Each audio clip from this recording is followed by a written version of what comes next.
Hi, Jim Jefferies here. You might not know this about me, but I love science. There are so many cool things in science, like the Mars rover. Oh, you gotta give it to the Mars rover. I think he's dead now.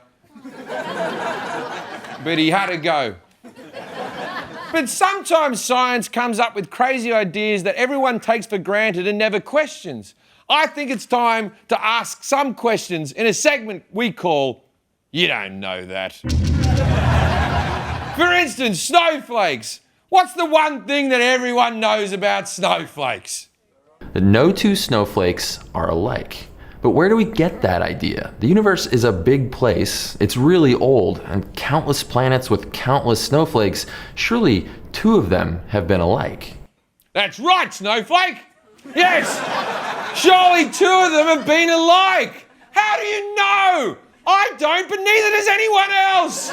No two snowflakes are alike. Have you seen them all? No! Okay, so you don't know. In fact, the whole idea supposedly started with the world's first amateur snowflake photographer.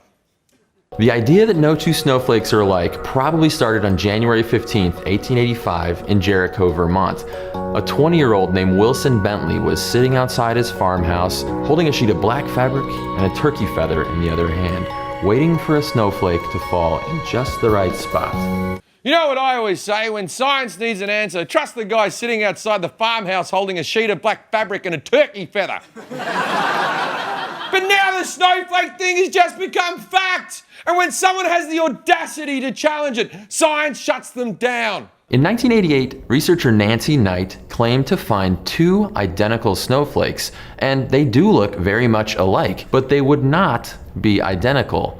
And physics tells us why. Out of the million molecules that make up a snowflake, a lot of them will be holding on to deuterium-2. Even identical looking snowflakes are not the same. Wait, what? There was proof! Someone found identical snowflakes and science was afraid to look at it, and like an arsehole, instead of saying that they were wrong, they made up deuterium!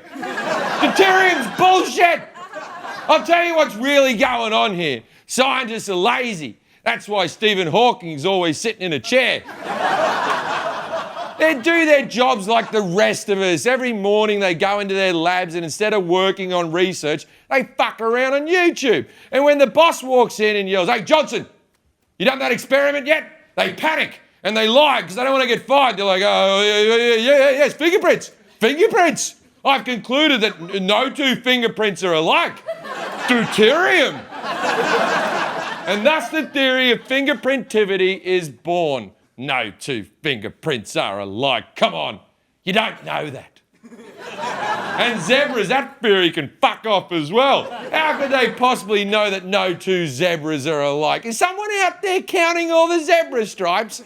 That's got to be a shit job.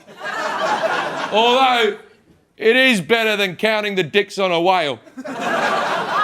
One. It's always one. Why are you making me do this, Dad? Shut up. I'll tell you when you're older. Now get back to counting those dicks. I had a strange but interesting childhood. So let's get it right next time, science. And remember, when someone tells you something that you don't understand, you tell them, "You don't know that!"